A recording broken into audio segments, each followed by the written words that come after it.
Pecadores nas mãos de um Deus irado. Jonathan Edwards. Introdução. Jonathan Edwards, pastor congregacional norte-americano, foi o mais destacado teólogo e erudito da Nova Inglaterra no período colonial no século XVIII. Edwards nasceu a 5 de outubro de 1703 em East Windsor, Connecticut. Recebeu os graus de bacharelado em artes e mestrado em artes na Universidade de Yale. Em 1727 foi ordenado e empossado como pastor assistente da igreja de seu avô. Solomon Sotodar faleceu em 1729. Edwards tornou-se o pastor efetivo da igreja. Em 1734 o reavivamento religioso, parte do grande despertamento, chegou à sua igreja. Seu famoso sermão Pecadores nas mãos de um Deus irado 1741, foi proferido durante esse reavivamento. Pecadores nas mãos de um Deus irado. Jonathan Edwards. A seu tempo quando resvalar o seu pé. Deut. 32, 35. Nesse versículo os ímpios e incrédulos israelitas, que eram o povo visível de Deus, e que viviam debaixo de sua graça, são ameaçados com a vingança do Senhor. Apesar de todas as obras maravilhosas que Deus operara em favor desse povo, este permanecia sem juízo e destituído de entendimento, como está escrito no versículo 28. E mesmo sob todos, os cuidados do céu produziram fruto amargo e venenoso. Conforme verificamos nos 2 versículos anteriores, a declaração que escolhi para meu texto, a seu tempo, quando resvalar o seu pé, parece subentender as seguintes questões, relativas à punição e destruição que aqueles ímpios israelitas estavam sujeitos a sofrer. Que eles estavam sempre expostos à destruição, assim como está sujeito a cair todo aquele que se coloca de pé, ou anda por lugares escorregadios. A maneira como serão destruídos vem aí representada pelo deslize de seus pés. A mesma citação encontramos no Salmo 73, 18-19, tu certamente os pões em lugares escorregadios e os fazes cair na destruição. 2. Faz supor também que estavam sempre sujeitos a uma súbita e inesperada destruição, à semelhança daquele que anda por lugares escorregadios e a qualquer instante pode cair. O ímpio não consegue prever se no momento ficará de pé ou se em seguida cairá. Quando cai, cai subitamente sem aviso, como está escrito também no Salmo 73.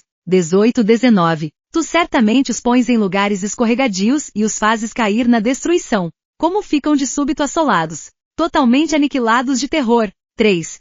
Outra coisa implícita no texto é que os ímpios estão sujeitos a cair por si mesmos, sem serem derrubados pelas mãos de Orem, pois aquele que se detém ou anda por terrenos escorregadios não precisa mais do que seu próprio peso para cair por terra. 4. E também a razão pela qual ainda não caíram e não caem é por não haver chegado ainda o tempo determinado pelo Senhor. Pois está escrito que quando este tempo determinado ou escolhido chegar, seu pé irá resvalar, e então serão entregues à queda, para a qual já estão predispostos por causa do próprio peso. Deus não os susterá mais em lugares escorregadios, mas vai deixá-los sucumbir. Então, nesse exato momento, cairão em destruição, à semelhança daqueles que transitam em terrenos escorregadios, à beira de precipícios, e não conseguem se manter de pé sozinhos, caindo imediatamente e se perdendo ao serem abandonados. Eu insistiria agora num exame maior das seguintes palavras. Não há nada, a não ser a boa vontade de Deus, que impeça os ímpios de caírem no inferno a qualquer momento. Por mera boa vontade de Deus, me refiro à sua vontade soberana, ao seu livre-arbítrio, o qual não é restringido por nenhuma obrigação, nem tolhido por qualquer tipo de dificuldade. Em última análise e sob qualquer aspecto, nada, exceto a vontade de Deus, tem poder para preservar os ímpios da destruição por um instante sequer. A verdade dessa observação transparecerá nas seguintes considerações. Não falta poder a Deus para lançar os ímpios no inferno a qualquer momento. A mão dos homens não é suficientemente forte quando Deus se levanta. O mais forte deles não tem poder para resistir-lhe, e ninguém consegue se livrar de suas mãos. Ele não só pode lançar os ímpios no inferno, como pode fazê-lo com a maior facilidade. Muitas vezes, uma autoridade terrena encontra grande dificuldade em dominar um rebelde, o qual acha meios de se fortalecer e se tornar mais poderoso pelo número de seguidores que alicia. Mas com Deus não é assim. Não há força que resista ao seu poder. Mesmo que as mãos se unam, e que enormes multidões de inimigos do Senhor juntem suas forças e se associem, serão todos facilmente despedaçados. São como montes de palha seca, e leve diante de um furacão, ou como grande quantidade de restolho perto de chamas devoradoras. Nós achamos fácil pisar e esmagar uma lagarta que se arrasta pelo chão. Achamos fácil também cortar ou chamuscar um fio de linha fino que segura alguma coisa. Então, é simples para Deus, quando lhe apraz, lançar seus inimigos no inferno profundo. Quem somos nós que imaginamos poder resistir àquele ante cuja repreensão a terra treme, e perante quem as pedras tombam. 2. Eles merecem ser lançados no inferno. Assim, a justiça divina não se interpõe no caminho dos ímpios, nem faz objeção pelo fato de Deus usar seu poder para destruí-los a qualquer momento. Muito pelo contrário, a justiça fala assim da árvore que produz frutos maus. Pode cortá-la. Para que está ela ainda ocupando inutilmente a terra? Luke 13:7. A espada da justiça divina está o tempo todo erguida sobre suas cabeças, e somente a mão de absoluta misericórdia e a mera vontade de Deus podem detê-la. 3. Os ímpios já estão debaixo da sentença de condenação ao inferno. Eles não só merecem ser lançados ali, mas a sentença da lei de Deus, esse preceito de eterna e imutável retidão que o Senhor estabeleceu entre si mesmo e a humanidade, também se coloca contra eles e assim os mantém. Portanto, tais homens já estão destinados ao inferno. O que não crê já está julgado. J. U. 3:18. Assim, todo impenitente pertence verdadeiramente ao inferno. Aí, é o seu lugar, ele é de lá, como lemos em João 8:23. Vós sois cá de baixo e para lá é destinado. Este é o lugar que a justiça, a palavra de Deus e a sentença de sua lei imutável reservam para ele. 4. Assim sendo, eles são objetos da ira e da indignação de Deus, que se manifesta através dos tormentos do inferno. E a razão de não descerem ao inferno agora mesmo não é pelo fato do Senhor, em cujo poder se encontram, estar menos irado com eles no momento ou pelo menos, não tão encolerizado como está com aquelas miseráveis criaturas a quem ele atormenta no inferno, as quais experimentam e sofrem ali a fúria de sua indignação. Sim, Deus se acha muito mais furioso com um grande número de pessoas que está vivendo na terra agora talvez de modo tranquilo e confortável, do que com muitos daqueles que estão experimentando as chamas do inferno. Portanto, a razão por que Deus ainda não abriu a sua mão e os liquidou, não é por ele não se importar com suas iniquidades, ou não se ofender. O Senhor não se parece com eles, embora pensem que sim. A fúria de Deus arde contra eles, sua condenação não demora. O abismo está preparado, o fogo está pronto, a fornalha incandescente está ardendo, pronta para recebê-los. As chamas vermelhas queimam. A espada luminosa foi afiada e pesa sobre suas cabeças. O inferno abriu a sua boca debaixo deles. 5. O diabo está pronto a cair sobre os ímpios, para apoderar-se deles como coisa sua, no momento em que Deus o permitir. Eles lhe pertencem, suas almas encontram-se em seu poder e sob o seu domínio. As Escrituras os apresentam como propriedade de Satanás. Luke 11:21. Os demônios os espreitam, estão sempre ao seu lado, à sua direita, esperando por eles como leões esfaimados e enfurecidos que vêm à presa, aguardando a hora de agarrar. Lá, mas são restringidos por enquanto. Se Deus retirasse sua mão, a qual os refreia, eles cairiam sobre suas pobres almas num instante. A velha serpente está pronta para dar o bote. O inferno escâncara sua boca para recebê-los. E se Deus permitisse, seriam rapidamente engolidos e consumidos. 6. Nas almas dos pecadores reinam aqueles princípios diabólicos que os faria arder agora mesmo no inferno, se não fosse a restrição imposta por Deus. Existe na própria natureza carnal do homem uma potencialidade alicerçando os tormentos do inferno. Há aqueles princípios corruptos que agem de maneira poderosa sobre eles, que os dominam completamente, e que são sementes do fogo do inferno. Esses princípios são ativos e poderosos, de natureza extremamente violenta, e se não fosse a mão restringidora do Senhor sobre eles, seriam logo destruídos. Iriam arder em chamas da mesma forma que a corrupção e a rebeldia fazem arder os corações das pessoas condenadas, gerando nelas os mesmos tormentos. As almas dos ímpios são comparadas nas Escrituras com o mar agitado. Is. 57:20. Por enquanto Deus controla as iniquidades deles pelo seu imenso poder, como faz com as ondas enfurecidas do mar, dizendo: virão até aqui, mas não prosseguirão. Mas se Deus retirasse deles seu poder refreador, seriam todos tragados por elas. O pecado é a ruína, e a miséria da alma. Ele é destrutivo pela própria natureza. E se Deus o deixasse sem controle, não seria preciso mais nada para tornar as almas humanas absolutamente miseráveis. A corrupção no coração do homem é algo cheio de fúria incontrolável e sem freio. Enquanto os pecadores viverem aqui, essa fúria será como fogo reprimido pelas restrições divinas, ao passo que se fosse liberada, incendiaria o curso natural da vida. E como o coração é um poço de pecado, este mesmo pecado iria imediatamente transformar a alma num forno incandescente ou numa fornalha de fogo e enxofre, caso não fosse restringido. 7. O fato de não haver sinais visíveis da morte por perto, não quer dizer que haja, por um momento, sequer segurança para os ímpios. O fato do homem natural ter boa saúde, de não prever que poderia deixar este mundo no minuto por um acidente, de não haver perigo visível à sua volta, nada disso lhe serve de segurança. contínuas e inúmeras experiências humanas em todas as épocas nos mostram que não existem provas de que o homem não esteja à beira da eternidade, ou de que seu próximo passo não venha a ser no outro mundo. Os caminhos e meios invisíveis e imprevistos de chegar lá são incontáveis e inconcebíveis. Os homens não convertidos caminham por cima das profundezas do inferno, sobre uma superfície frágil onde existem várias áreas quebradiças também invisíveis, as quais não conseguirão aguentar o seu peso. As flechas da morte voam ao meio-dia sem serem vistas. O olhar mais atento não pode distingui-las. Deus tem muitas maneiras diferentes e misteriosas de tirar os homens pecadores do mundo e despachá-los para o inferno. Não há nada que faça crer que o Senhor precise de ajuda de um milagre, ou que necessite se desviar do curso natural de sua providência para destruir qualquer pecador, a qualquer momento. Desde que todos os meios para fazer os ímpios deixarem este mundo estão de tal forma nas mãos de Deus, tão absoluta e universalmente sujeitos ao seu poder e determinação, segue-se que a ida dos pecadores para o inferno a qualquer momento depende simplesmente da vontade de Deus, quer usando meios ou não. 8. O cuidado e a prudência dos homens naturais em preservar suas vidas ou o cuidado de terceiros em preservá-las, não lhes dá segurança por um momento sequer. A providência divina e a experiência humana testificam isso. Existem evidências claras de que a sabedoria dos homens não lhes é segurança contra a morte. Se não fosse assim, haveria uma diferença entre a morte prematura e inesperada de homens sábios e prudentes e dos demais. Mas o que acontece realmente? Como morre o homem sábio? Assim como um tolo. Eclesiastes 2, 16, 9. Todo o esforço e artimanha dos ímpios para escaparem do inferno não os livram do mesmo, nem por um momento, pois continuam a rejeitar a Cristo, e portanto permanecem ímpios. Quase todos os homens naturais que ouvem falar do inferno alimentam a ilusão de que vão escapar dele.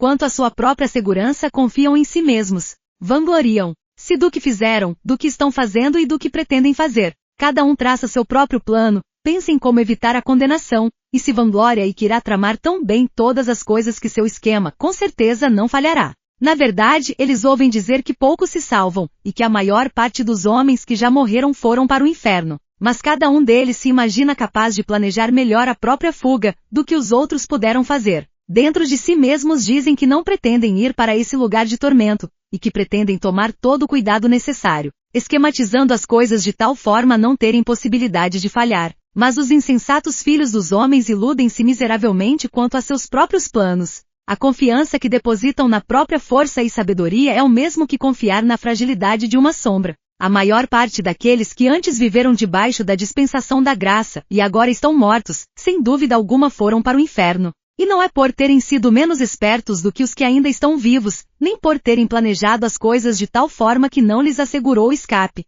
Se pudéssemos falar com eles um a um, e perguntar-lhes se, quando vivos, esperavam ser vítimas de tamanha miséria, sem dúvida ouviríamos todos dizer: não, eu nunca pensei em vir para cá. Eu tinha esquematizado as coisas de maneira bem diferente. Pensei que iria conseguir algo melhor para mim, que meu plano era adequado. Pensei em me precaver melhor, mas tudo aconteceu de maneira tão repentina. Não esperava por isso naquela época, e nem daquela maneira. Mas tudo veio como um ladrão. A morte foi mais esperta que eu. A ira de Deus foi rápida demais para mim. QH, maldita insensatez. Eu me gabava e me deleitava em sonhos vãos quanto ao que faria no futuro. E justamente quando eu mais falava de paz e segurança, me sobreveio uma súbita destruição. 10. Deus não se sujeita a nenhuma obrigação, nem a nenhuma promessa de manter o homem natural fora do inferno por um momento sequer. Ele não fez absolutamente nenhuma promessa de vida eterna, ou de libertação ou proteção da morte eterna, senão aquelas que estão contidas na aliança da graça, as promessas concedidas em Cristo, no qual todas as promessas são o sim e o amém. Mas obviamente o que não são filhos da aliança da graça não têm interesse na mesma, pois não creem em nenhuma das suas promessas, e nem têm o menor interesse no mediador dessa aliança. Portanto, apesar de tudo que os homens possam imaginar ou pretender sobre promessas de salvação, devido suas lutas pessoais e buscas incessantes, deixamos claro e manifesto que qualquer desses esforços ou orações que se façam em relação à religião será inútil, a não ser que creiam em Cristo, o Senhor. De modo nenhum Deus está obrigado a conservá-los fora da condenação eterna. Então, os homens impenitentes estão detidos nas mãos de Deus por cima do abismo do inferno. Eles merecem o lago de fogo e para ele estão destinados. Deus se acha terrivelmente irritado. Seu furor para com eles é tão grande, quanto para com aqueles que já estão agora sofrendo o suplício da fúria de sua ira no inferno. Esses ímpios não fizeram absolutamente nada para abrandar ou diminuir sua cólera, Portanto, o Senhor não está de modo algum preso a qualquer promessa de livramento, nem por um momento sequer. O diabo espera por eles, o inferno já escancarou a sua boca para tragá-los. O fogo latente em seus corações agrava-se agora querendo explodir, e como continuam sem o menor interesse no mediador, não existem meios ao alcance deles que lhes possa dar segurança. Em suma, eles não têm refúgio e nada onde se segurar. O que os retém a cada instante é a absoluta boa vontade divina e a demência sem compromisso, sem obrigação, de um Deus enraivecido. Aplicação. Essa mensagem pode despertar as pessoas não convertidas para o significado do perigo que estão correndo. Isso que vocês escutaram é o caso de todo aquele que não está em Cristo. Esse mundo de tormento, isto é, o lago de enxofre incandescente, está aberto debaixo de vossos pés. Ali encontra-se o terrível abismo de chamas que ardem com a fúria de Deus e o inferno com sua imensa boca escancarada. E vocês não têm onde se apoiarem, nem coisa alguma onde se segurarem. Não existe nada entre vocês e o inferno senão o ar, e só o poder e o favor de Deus podem vos sustentar. Provavelmente vocês não têm consciência dessas coisas, acham que vão conseguir se livrar do inferno, e não veem nisso tudo a mão de Deus. E olham as coisas ao seu redor, como o bom estado de vossa saúde física, os cuidados que tomam de vossas vidas, e os meios que usam para vossa própria preservação. Mas essas coisas não representam nada. Se Deus retirasse sua mão, elas de nada valeriam para impedir-vos a queda. Elas valem tanto como a brisa tênue que tenta sustentar uma pessoa no ar. Vossas iniquidades vos fazem pesados como chumbo, pendentes para baixo, pressionados em direção ao inferno pelo próprio peso. E se Deus permitisse que caíssem, vocês afundariam imediatamente, desceriam com a maior rapidez, e mergulhariam nesse abismo sem fundo. Vossa saúde, vossos cuidados e prudência, vossos melhores planos, toda a vossa retidão, de nada valeriam para sustentar-vos e conservar-vos fora do inferno. Seria como tentar segurar uma avalanche de pedras com uma teia de aranha. Se não fosse a misericórdia de Deus, a terra não suportaria vocês por um só momento, pois são uma carga para ela. A natureza geme por causa de vocês. A criação foi obrigada a se sujeitar à escravidão, involuntariamente por causa da vossa corrupção. Não é com prazer que o sol brilha sobre vocês, para que sua luz vos alumie para pecarem e servirem a Satanás. A terra não produz de bom grado os seus frutos para satisfazer vossa luxúria, nem está disposta a servir de palco à exibição de vossas iniquidades. Não é voluntariamente que o ar alimenta a vossa respiração, mantendo viva a chama dos vossos corpos, enquanto vocês gastam a vida servindo os inimigos de Deus. As coisas criadas por Deus são boas e foram feitas para que o homem, por meio delas, servisse ao Senhor. Não é com prazer que prestam serviço a outros propósitos, e gemem quando são ultrajadas ao servirem objetivos tão contrários à sua finalidade e natureza. E a própria terra vomitaria vocês se não fosse a mão soberana de aquele a quem vocês tanto têm ofendido. Eis aí as nuvens negras da ira de Deus pairando agora sobre vossas cabeças carregadas por uma tempestade ameaçadora, cheias de trovões. Não fosse a mão restringidora do Senhor, elas arrebentariam imediatamente sobre vocês. A misericórdia soberana de Deus, por enquanto, refreia esse vento impetuoso, do contrário ele sobreviria com fúria, vossa destruição ocorreria repentinamente, e vocês seriam como palha dispersada pelo vento. A ira de Deus é como grandes águas represadas que crescem mais e mais, aumentam de volume, até que encontram uma saída. Quanto mais tempo a correnteza for reprimida, mais rápido e forte será o seu fluxo ao ser liberada. Verdade que até agora ainda não houve um julgamento por vossas obras más. A enchente da vingança de Deus encontra-se represada. Mas por outro lado, vossa culpa cresce cada vez mais, e dia a dia vocês acumulam mais e mais ira contra si mesmos. As águas estão subindo continuamente, fazendo sua força aumentar mais e mais. Nada, a não ser a misericórdia de Deus, detém as águas, as quais não querem continuar represadas e forçam uma saída. Se Deus retirasse sua mão das comportas, elas se abririam imediatamente e o mar impetuoso da fúria e da ira de Deus iria se precipitar com furor inconcebível e cairia sobre vocês com poder onipotente. E mesmo que vossa força fosse 10.000 vezes maior do que é, sim, 10.000 vezes maior do que a força do mais forte e vigoroso diabo no inferno, não valeria nada para resistir ou deter a ira divina. O arco da ira de Deus já está preparado, e a flecha ajustada ao seu cordel. A justiça aponta a flecha para vosso coração, e estica o arco. E nada, senão a misericórdia de Deus, um Deus irado, que não se compromete e a nada se obriga, impede que a flecha se embeba agora mesmo com vosso sangue. Assim estão todos vocês que nunca experimentaram uma transformação real em vossos corações pela ação poderosa do Espírito do Senhor em vossas almas, todos vocês que não nasceram de novo nem foram feitos novas criaturas, ressurgindo da morte do pecado para um estado de luz, e para uma vida nova nunca experimentada antes. Por mais que vocês tenham modificado a conduta em muitas coisas, e tenham possuído simpatias religiosas, e até mantido uma forma pessoal de religião com vossas famílias e em particular, indo à casa do Senhor, sendo até severos quanto a isso, mesmo assim vocês estão nas mãos de um Deus irado. Somente sua misericórdia vos livra de ser, agora neste momento, tragados pela destruição eterna. Por menos convencidos que vocês estejam agora quanto às verdades ouvidas, no porvir serão plenamente convencidos. Aqueles que já se foram, e que estavam na mesma situação que a vossa, percebem que foi exatamente isso que lhes aconteceu, pois a destruição caiu de repente sobre muitos deles, quando menos esperavam, e quando mais afirmavam viver em paz e segurança. Agora eles veem que aquelas coisas nas quais puseram sua confiança para obter paz e segurança eram nada mais que uma brisa ligeira e sombras vazias. O Deus que vos mantém acima do abismo do inferno vos abomina. Ele está terrivelmente irritado, e seu furor contra vocês queima como fogo. Ele vê vocês como apenas dignos de serem lançados no fogo, e seus olhos são tão puros que não podem tolerar tal visão. Vocês são 10.000 vezes mais abomináveis a seus olhos do que a mais odiosa das serpentes venenosas para olhos humanos. Vocês o têm ofendido infinitamente mais do que qualquer rebelde obstinado ofenderia a um governante.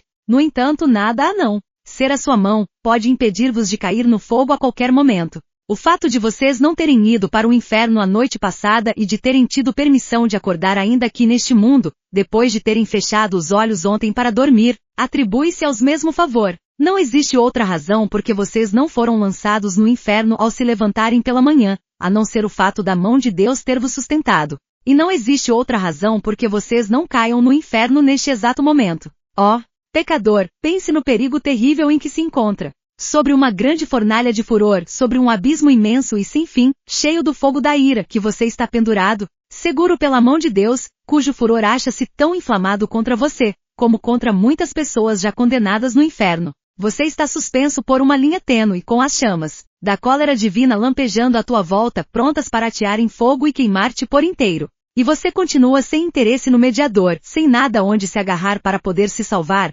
nada que possa afastar as chamas da cólera divina, nada de teu próprio, nada que tenha feito, ou possa vir a fazer para persuadir o Senhor a poupar tua vida por um minuto sequer. Considere, então, mais detidamente vários aspectos dessa cólera que te ameaça com tão grande perigo. 1. A quem pertence essa ira? E a ira do Deus infinito. Se fosse somente a ira humana, mesmo a do governante mais poderoso, comparativamente seria considerada como coisa pequena. A ira dos reis é bastante temida, principalmente dos monarcas absolutos, que possuem os bens e as vidas de seus súditos inteiramente sob o seu poder, para serem usados quando bem entenderem. Como o bramido do leão é o terror do rei, o que lhe provoca a ira peça contra a sua própria vida. Prov. 20. 2.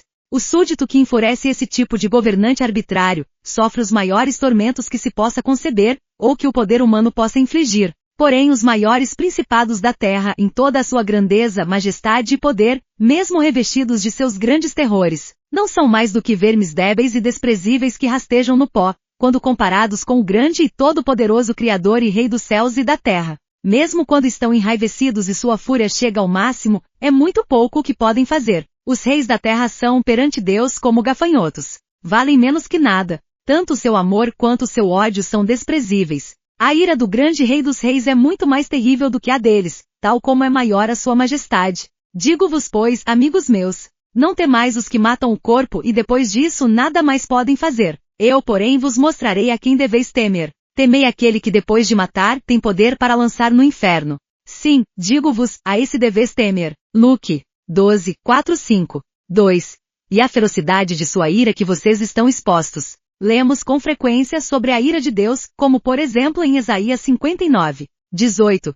Segundo as obras deles, assim retribuirá. Furor aos seus adversários. E também em Isaías 66, 15. Porque eis que o Senhor virá em fogo, e os seus carros como um torvelinho, para tornar a sua ira em furor, e a sua repreensão em chamas de fogo. E assim é em muitos outros lugares da Bíblia. Lemos também em Apocalipse 19, 15, o lagar do vinho do furor da ira do Deus Todo-Poderoso. Essas palavras são incrivelmente aterradoras. Se estivesse escrito apenas a ira de Deus, isso já nos faria supor algo bastante temível. Mas está escrito, o furor da ira de Deus, ou seja, a fúria de Deus, o furor de Jeová. Oh, quão terrível deve ser esse furor! Quem pode exprimir ou conceber o que essas palavras contêm? Mas não é apenas isso que está escrito, e sim o furor da ira do Deus Todo-Poderoso. Essas palavras dão a entender que uma grande manifestação de seu poder onipotente vai acontecer. Através dela ele infligirá aos homens todo o furor de sua ira, assim como os homens costumam manifestar sua própria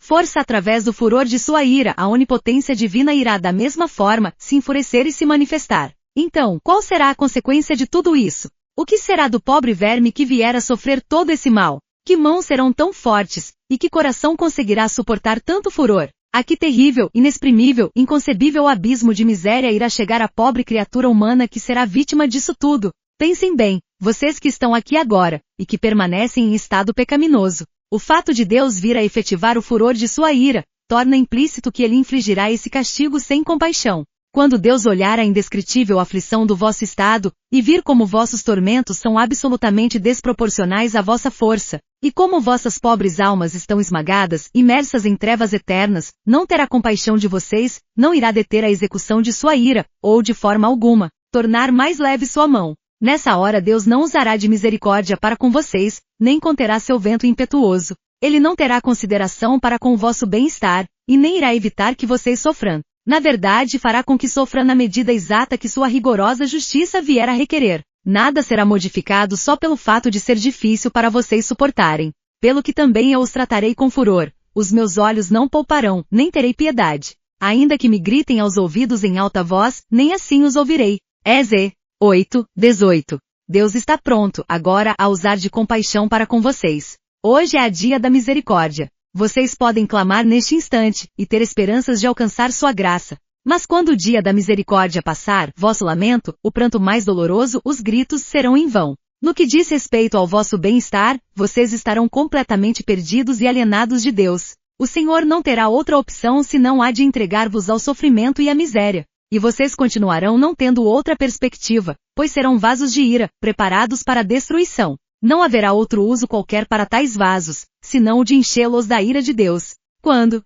clamarem ao Senhor, Ele estará tão longe de consolar-vos que inclusive, está escrito a esse respeito que Deus irá, simplesmente, rir e zombar de vocês. Prov. 1:25-26, etc. Vejam quão terríveis são essas palavras do grande Senhor. O lagar eu o pisei sozinho, e dos povos nenhum homem se achava comigo. Pisei as uvas na minha ira. No meu furor as esmaguei, e o seu sangue me salpicou as vestes e me manchou o traje todo. Is. 63:3. Quase impossível se conceber palavras que tragam em si uma manifestação maior destas três coisas: desprezo, ódio e fúria de indignação. Se clamarem a Deus por consolo, Ele estará longe de querer vir consolar-vos, ou de querer demonstrar-vos qualquer interesse ou favor. Ao contrário, o Senhor simplesmente irá esmagar-vos sob seus pés. E apesar de saber que ao pisotear-vos, vocês não poderão suportar o peso de sua onipotência, ainda assim Ele não vai se importar, e irá esmagar-vos debaixo de seus pés, sem piedade, espremendo o vosso sangue e fazendo com que o mesmo espirre longe, manchando suas vestes, maculando seu traje. Ele não só irá odiar-vos, como devotará a vós o maior desprezo. Lugar algum será considerado próprio para vocês, a não ser debaixo de seus pés, para serem pisados como a lama das ruas. 3. A miséria que vocês estão sujeitos e aquela que Deus vos infligirá, a fim de demonstrar a força da ira do Senhor. Deus tem em seu coração a intenção de mostrar aos anjos e aos homens, não só a excelência do seu amor, como a severidade de seu furor.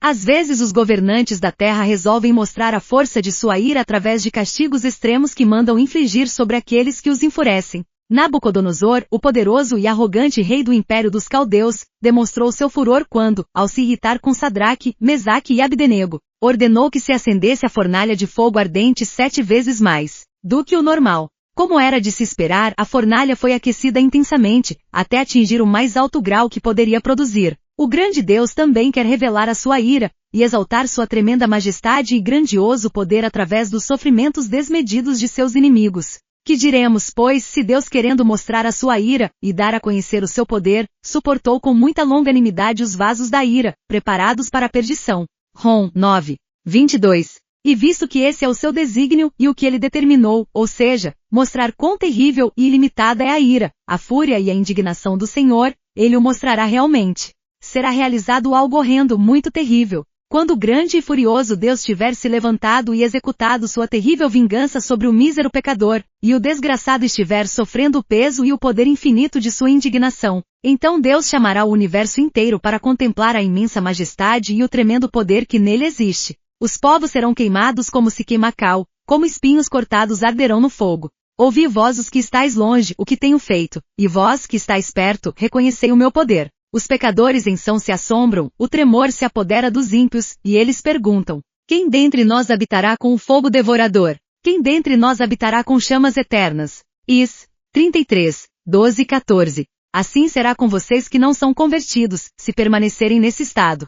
O poder infinito, a majestade e a grandiosidade do Deus onipotente serão exaltados em vocês através da inexprimível força dos tormentos que vos sobrevirão. Vocês serão atormentados na presença dos santos anjos e na presença do Cordeiro. E quando estiverem nesse estado de sofrimento, os gloriosos habitantes do céu sairão para contemplar esse espetáculo horrendo, e verão como é a ira e a fúria do Todo-Poderoso. E quando virem todas essas coisas, se prostrarão e adorarão seu grande poder e majestade. E será que de uma lua nova a outra e de um sábado a outro, virá toda a carne a adorar perante mim, diz o Senhor. Eles sairão, e verão os cadáveres dos homens que prevaricaram contra mim, porque o seu verme nunca morrerá, nem o seu fogo se apagará, e eles serão um horror para toda a carne. Is. 66, 23-24. 4. É uma ira eterna. Já seria algo terrível sofrer o furor e a cólera do Deus Todo-Poderoso por um momento, mas vocês terão de sofrê-la por toda a eternidade. Essa intensa e horrenda miséria não terá fim. Ao olhar para o futuro, vocês verão à frente uma interminável eternidade, de duração infinita,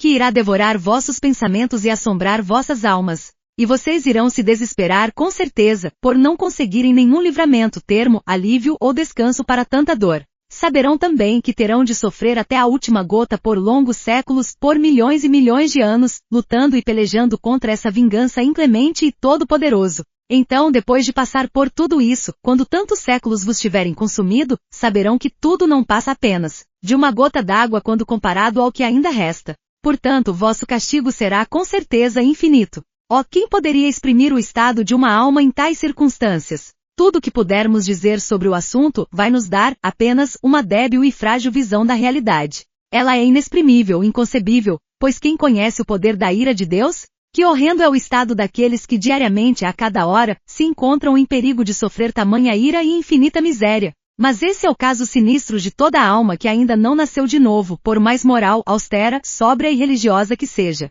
Oxalá vocês pensassem em todas essas coisas, sejam jovens ou velhos. Há razões de sobra para acreditar que muitos daqueles que ouviram o Evangelho certamente estarão expostos a esse tormento por toda a eternidade. Não sabemos quem são eles, nem o que pensam. Pode ser que estejam tranquilos agora, escutando esta mensagem sem se perturbarem muito, e que estejam até se gabando de que, no caso deles, conseguirão escapar se soubéssemos que dentre os nossos conhecidos existe uma pessoa, uma só, sujeita a sofrer tal tormento como seria doloroso para nós encarar o assunto. Se conhecêssemos essa pessoa, sempre que a víssemos uma tal visão seria terrível para nós. Iríamos todos levantar grande choro e prantear por sua causa. Mas, infelizmente, em vez de uma pessoa só, é provável que muitos se lembrem destas exortações somente no inferno. E inúmeras pessoas podem estar no inferno em breve tempo, antes mesmo do ano terminar. E aqueles que estão agora com saúde, tranquilos e seguros, podem chegar lá antes do amanhecer. Todos os que dentre vocês continuarem até o fim em estado natural pecaminoso, e que conseguirem ficar fora do inferno por mais tempo estarão lá também em breve. Sua condenação não tardará virá, de súbito, e provavelmente para muitos de vocês, de maneira repentina. Vocês têm toda a razão em se admirarem de não estar ainda no inferno. O caso, por exemplo, de alguns conhecidos seus que não mereciam o inferno mais do que vocês e que antes aparentavam ter possibilidade de estarem vivos agora tanto quanto vocês. Para o caso deles já não há esperança. Estão clamando lá em extrema penúria e perfeito desespero. Mas aqui estão, vocês na terra dos vivos, cercados pelos meios da graça, tendo a grande oportunidade de obter a salvação. O que não dariam aquelas pobres almas condenadas, desespera, dás pela oportunidade de viver mais um só dia, como que vocês desfrutam neste momento. E agora vocês têm uma excelente ocasião. Hoje é o dia em que Cristo abre as portas da misericórdia de par em par, e se coloca de pé clamando e chamando em alta voz aos pobres pecadores. Este é o dia em que muitos estão se reunindo a Ele, se apressando em chegar ao reino de Deus. Inúmeras estão vindo diariamente do norte, sul, leste e oeste, muitos que estavam até bem pouco tempo nas mesmas condições miseráveis que vocês estão felizes agora, com os corações cheios de amor por aquele que os amou. primeiro, e os lavou de seus pecados com seu próprio sangue, regozijando-se na esperança de ver a glória de Deus. Como é terrível ser deixado para trás num dia assim. Ver os outros se banqueteando, enquanto vocês estão penando e se definhando. Ver os outros se regozijando e cantando com alegria no coração, enquanto vocês só têm motivos para prantear por causa do sofrimento de seus corações e de lamentar por causa das aflições de vossas almas. Como podem vocês descansar por um momento sequer em tal estado de alma? Será que vossas almas não são tão preciosas como as almas daqueles que dia a dia estão se juntando ao rebanho de Cristo? Não existem porventura muitos que, apesar de estarem há longo tempo neste mundo, até hoje não nasceram de novo, e por isso são estranhos à comunidade de Israel, e nada têm feito durante a vida a não ser acumular ira sobre ira para o dia do castigo?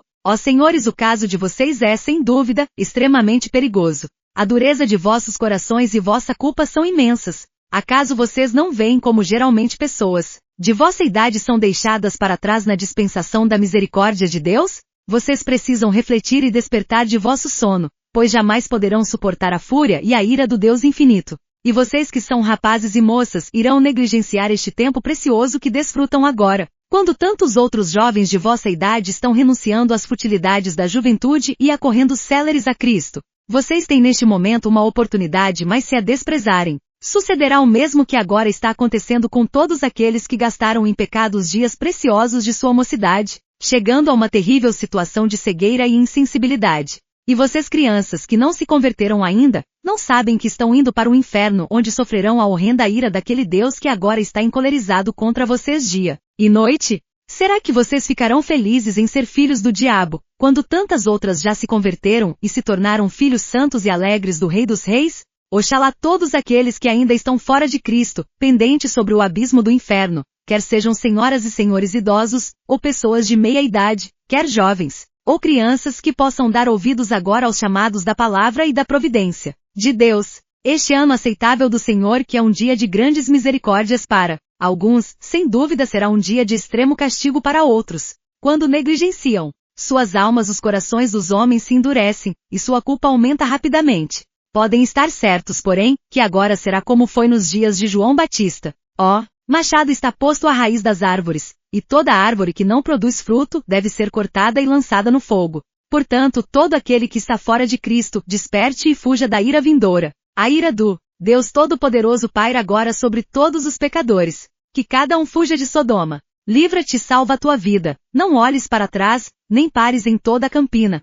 Foge para o monte para que não pereças. E assim, conhecendo o temor do Senhor, persuadimos aos homens. De sorte que somos embaixadores em nome de Cristo, como se Deus exortasse por nosso intermédio. Em nome de Cristo, pois, rogamos que vos reconcilieis com Deus. 2 Cor 5, 11-26. 2. Buscai o Senhor enquanto se pode achar, invocai-o enquanto está perto. Deixe o perverso seu caminho, iníquo os seus pensamentos, converta-se ao Senhor, que se compadecerá dele, e volte-se para o nosso Deus, porque é rico em perdoar. Isaías 55, 6-7. Amém.